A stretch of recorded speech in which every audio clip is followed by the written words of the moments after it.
ചിരപുരാതനവും ചരിത്രപ്രസിദ്ധവുമായ പറക്കോട് ശ്രീ ഇണ്ടിളയപ്പൻ ക്ഷേത്രത്തിൽ സഹസ്രനീരാഞ്ജനം നടന്നു. ക്ഷേത്രം മേൽശാന്തി രഞ്ജിത് ശർമ്മ ഭദ്രദീപം കൊളുത്തി ഉദ്ഘാടനം നിർവഹിച്ചു. 4000-ൽ പരം ഭക്തജനങ്ങളാണ് നീരാഞ്ജനത്തിൽ പങ്കെടുത്തത്. സേവാഭാരതിയുടെ നേതൃത്വത്തിൽ അന്നദാനവും കുടിവെള്ള വിതരണവും, ക്ഷേത്ര മാതൃസമിതിയുടെ നേതൃത്വത്തിൽ നാരായണീയ പാരായണവും നടന്നു.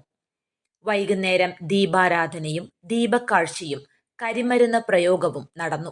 സമാപന സഹസ്രനീരാഞ്ജനത്തിൽ 100-ൽ പരം ഭക്തജനങ്ങൾ പങ്കെടുത്തു. News bureau, Adoor.